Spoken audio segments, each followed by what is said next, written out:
পর্যায়ে আমরা আলোচনা করব ঘাসফড়িংয়ের হেড বা মস্তক বা মাথাকে নিয়ে। ঘাসফড়িংয়ের মাথা 6টি ভ্রূণীয় খণ্ডকের সমন্বয়ে গঠিত। এটি আমরা এর আগেই ইতিমধ্যে জেনেছি। তাহলে ঘাসফড়িং 6টি এমব্রায়োনিক সেগমেন্ট বা ভ্রূণীয় খণ্ডকের সমন্বয়ে ঘাসফড়িংয়ের মাথা গঠিত। এমব্রায়োনিক সেগমেন্ট বা ভ্রূণীয় খণ্ডকের সমন্বয়ে গঠিত। আচ্ছা, ঘাসফড়িংয়ের মাথা হচ্ছে হাইপোগনেথাস ধরনের। এটা আমাদের মাথায় রাখতে হবে, হাইপোগনেথাস ধরনের। হাইপো অর্থ নিচে, নেথাস অর্থ চোয়াল। অর্থাৎ আমরা যদি একটা ঘাসফড়িংকে দেখতে যাই তাহলে দেখবো ঘাসফড়িংয়ের চোয়াল নিচের দিকে অবস্থান করতেছে। এটা যদি একটা ঘাসফড়িং হয়,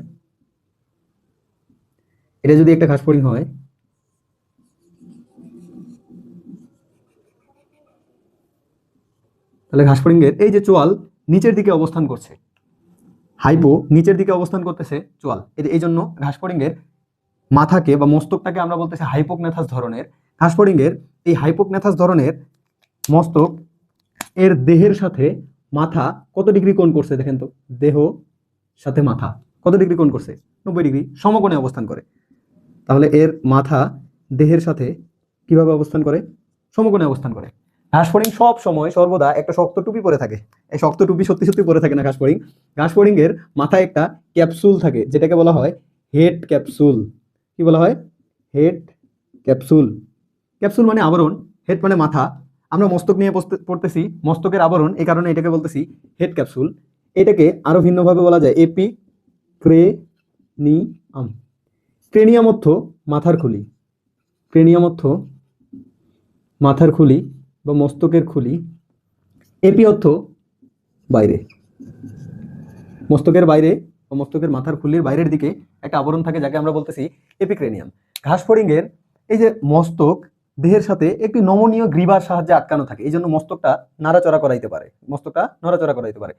মস্তকের কয়েকটি অংশ আছে। মস্তকের বহিঃকঙ্কাল কয়েকটি অংশে বিভক্ত। আমরা এখন এই অংশগুলা দেখব। মস্তকের বহিঃকঙ্কাল কি কি অংশে বিভক্ত?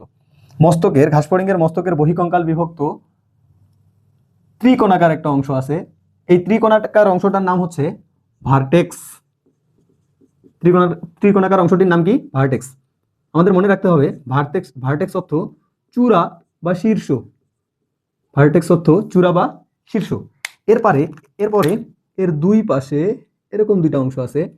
এই অংশ দুইটাকে বলা হয় জেনা। আমাদের কানের দুই পাশে, কান তো দুই পাশে আছে, কান দিয়ে যদি কারো নামে আমরা খারাপ কোনো কিছু শুনি তাহলে আমরা কানের জেনা হবে না? অবশ্যই কানের জেনা হবে। তাহলে এই দুইটাকে আমরা বলতেছি জেনা। মনে রাখার জন্য বললাম, এই দুইটাকে আমরা বলতেছি জেনা। আমরা ভার্টেক্স পাইলাম, এরপরে আমরা জেনা পাইছি। এরপরে মাঝখানে এই যে একটা অংশ আছে, মাঝখানে বলতে এটা সামনের দিকে, সামনের পার্টটা তো আমি এঁকে দিতে পারছি না। এইটার নাম হচ্ছে ভাইয়া ফ্রন্টস মানে সামনের দিকে বা কপালের অংশ। এরপরে একটা আয়তাকার প্লেট আছে, এই যে নিচে একটা আয়তাকার প্লেট আছে, এই আয়তাকার প্লেটটাকে আমরা বলতেছি ক্লাইপিয়াস। এই আয়তাকার প্লেটটার নাম ক্লাইপিয়াস। এই আয়তাকার প্লেটটির নিচের দিকে মাউথ পার্ট থাকে বা মুখপাঙ্গ থাকে। পরবর্তীতে এই যে মুখপাঙ্গের মুখপাঙ্গের অংশ বা ম্যাক্সিলার অংশ। এরপর ঘাসফড়িংয়ের এই যে মাথার এই জায়গায় বিশাল বড় একটা অবৃন্ত বৃক্কাকার, মানে বৃক্কের মতো দেখতে একটা চোখ আছে। এই যে একটা পার্ট এরকম, এই যে আরেকটা পার্ট গোল বৃক্কের মতো। এই দুইটাকেই আমরা বলি ঘাসফড়িংয়ের পুঞ্জীভূত আঁখি বা পুঞ্জাক্ষী, যার মধ্যে ঘাসফড়িং 1200 থেকে 1800টা ওমাটিডিয়াম নিয়ে ঘুরে বেড়ায়। তাহলে এই দুইটাকে আমরা বলতেছি পুঞ্জাক্ষী বা কম্পাউন্ড আই বা পুঞ্জীভূত আঁখি। ঘাসফড়িংয়ের তাহলে আমরা একবার রিভিশন দিই। ঘাসফড়িংয়ের ত্রিকোণা অংশটি বা ভি এর মতো যে অংশটি, দেখেন তো ভাইয়া এটা ভি এর মতো কিনা? এই যে উল্টা ভি, এই যে ত্রিকোণাকার ভি এর মতো যে অংশটা, এটাকে বলতেছি ভার্টেক্স। তাহলে ভার্টেক্স কয়টা আছে? একটা আছে। ভার্টেক্সের নিচে দুই পাশে কান দিয়ে শুনলে কানের জেনা হয়। দুই পাশে আছে কি? জেনা। দুই পাশে জেনা। এই যে উপরের দিকে কপালের দিকে চৌড়া অংশটি, এই চৌড়া অংশটি, এটাকে বলতেছি ফ্রন্স। কপালের দিকে চৌড়া অংশটিকে কি বলতেছি? ফ্রন্স। এই ফ্রন্সের নিচে আয়তাকার প্লেটটাকে বলতেছি ক্লাইপিয়াস। ঘাসফড়িংয়ের মস্তকের মধ্যে কি আছে? এক জোড়া বা দুইটা কি আছে? পুঞ্জাক্ষী আছে। এক জোড়া বা দুইটা পুঞ্জাক্ষী আছে এবং 3টা ওসেলি বা সরলাক্ষী আছে। 1 2 3, যে তিনটা ওসেলি আছে, তিনটা ওসেলি বাকি আছে, সরলাক্ষী আছে। আচ্ছা, ঘাসফড়িংয়ের পুঞ্জাক্ষী সম্বন্ধে আমরা ইতিমধ্যেই জেনেছি। ঘাসফড়িংয়ের পুঞ্জাক্ষী বা কম্পাউন্ড আইয়ে, এটা তো কম্পাউন্ড আই। আচ্ছা, আমরা পুঞ্জাক্ষীটা নিয়ে একটু আলোচনা করি। ঘাসফড়িংয়ের পুঞ্জাক্ষী, পুঞ্জাক্ষী তো আছে ভাইয়া এক জোড়া। এই এক জোড়া পুঞ্জাক্ষীর মধ্যে, এই এক জোড়া পুঞ্জাক্ষীতেই ওমা বা আই বা চোখ, ওমা বা আই বা চোখ, এটা একটা, এটা একটা। ঘাসফড়িংয়ের এই একটা পুঞ্জাক্ষী মানে পুঞ্জীভূত আখি, অনেকগুলো আখি, এই যে অনেকগুলো আখি এখানে পুঞ্জীভূত অবস্থায় আছে। 1200 থেকে 1800টি আখি আছে বা অক্ষি আছে বা ওমা আছে। ওমা অর্থ আই। এই কারণে এই প্রত্যেকটাকেই বলা হয় এক একটা, ওমা টি ডি আম। ওমা অর্থ আই, আম অর্থ একটা, তার মানে প্রতিটাকেই বলা হয় এক একটি ওমাটিডিয়াম। তাহলে 1200 থেকে 1800টা ওমাটিডিয়াম মিলে, নট 1200 থেকে 1800টা ওমাটিডিয়াম না, প্রত্যেকটাই এক একটা ওমাটিডিয়াম।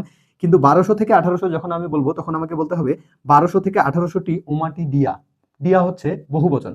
বায়োলজিতে বহুবচন শব্দগুলো সর্বদা ছোট হয়, একবচন শব্দগুলো সর্বদা বড় হয়। তাহলে 1200 থেকে 1800টি ওমাটিডিয়া মিলে একটি পুঞ্জাক্ষী গঠিত। ক্লিয়ার? এরপরে আছে ঘাসফড়িংয়ের অ্যান্টেনা। মাথার মধ্যে কি কি আছে এটা আমরা দেখতেছি। 1 নম্বরে দেখলাম আমরা পুঞ্জাক্ষী, 2 নম্বরে দেখবো আমরা অ্যান্টেনা। অ্যান্টেনা, আচ্ছা আপনারা বলেন তো ভাইয়া অ্যান্টেনার কাজ কি? অ্যান্টেনা দিয়ে ছোটবেলায় আমরা কি করতাম আসলে? অ্যান্টেনা দিয়ে ছোটবেলায় আমাদের কাজটা কি ছিল? অ্যান্টেনাতে আমরা কি করতাম আসলে? অ্যান্টেনা দিয়ে ছোটবেলায় আমরা বাইরে যাইতাম, বাইরে গিয়ে দেখতাম এই টিভির লাইন কি ঠিক আছে, এবার কি ঠিক আছে, এবার কি ঠিক আছে। অ্যান্টেনা দিয়ে আমরা বাইরে থেকে ভিতরের একটা সিগন্যাল দেখতাম। তাহলে ঘাসফড়িং কি করে অ্যান্টেনা দিয়ে, এটা আমরা দেখবো। অ্যান্টেনা, অ্যান্টেনা হচ্ছে একবচন, অ্যান্টেনি হচ্ছে বহুবচন। ঘাসফড়িংয়ের পুঞ্জাক্ষীর পাশে, পুঞ্জাক্ষীর সামনে মাথার দুই পাশে, পুঞ্জাক্ষীর সামনে মাথার দুই পাশে, এই যে পুঞ্জাক্ষী, এই জায়গাটাতে থাকে পুঞ্জাক্ষী,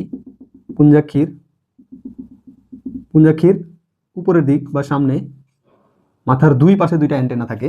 অ্যান্টেনার মধ্যে কি আছে এটা এখন আমরা দেখব। অ্যান্টেনার মধ্যে এরকম একটা অংশ আছে যেটাকে আমরা বলি স্কেপ, স্কেপ অর্থ গোড়া। এটা অ্যান্টেনার গোড়া গঠন করে বা অ্যান্টেনার বেস বা ভিত্তি গঠন করে, এই জন্য এটাকে বলি স্কেপ। এর পরে যে অংশটা আছে এটার নাম হচ্ছে পেডিসিলারি, এটার নাম পেডিসিলারিয়া। পেডিসিলারিয়া কেন এটার নাম? এটাকে যদি আমরা উল্টাই দেই তাহলে এই অংশটা দেখে আমাদের কি মনে হচ্ছে? এই অংশটা দেখে মনে হচ্ছে না পেডি অর্থ তো পা, পেডি অর্থ পা বা পোডা অর্থ পা, সেল অর্থ ক্ষুদ্র, এটা দেখে মনে হচ্ছে না এটা একটা ক্ষুদ্র পা, দেখে একটা ক্ষুদ্র পায়ের মতো মনে হচ্ছে না? এই কারণে এটার নাম হচ্ছে পেডিসিলারিয়া। এরপরে ঘাসফড়িংয়ের এরকম এরকম এরকম অ্যান্টেনার মধ্যে এরকম খণ্ডক পাওয়া যাবে, এরকম খণ্ডক মিলে একটা চাবুক গঠন করে। কতটি খণ্ডক? এরকম 25টি খণ্ডক মিলে একটি চাবুক গঠন করে। এই 25টি খণ্ডককে একসাথে বলা হয়, প্রত্যেকটাকে বলা হয় ফ্লাজেলাম। শেষে আম আছে মানে একবচন, ফ্লাজেলাম বলা হয়। ফ্লাজেলাম অর্থ কি? ফ্লাজেলাম অর্থ হচ্ছে চাবুক বা ফ্লাজেলা অর্থ হচ্ছে চাবুক। ফ্লাজেলা বহুবচন আর ফ্লাজেলাম একবচন। তাহলে এই পাশে কি হবে? এই পাশে সেম ঘটনা, এটা তো স্কেপ, এরপরে পেডিসিলারি, এরপরে এই যে 25টি ফ্লাজেলাম, এই যে 25টি ফ্লাজেলাম মিলে একটা অ্যান্টেনা গঠন করছে। তাহলে ঘাসফড়িংয়ের অ্যান্টেনা কয় জোড়া? এক জোড়া। ঘাসফড়িংয়ের অ্যান্টেনা এক জোড়া।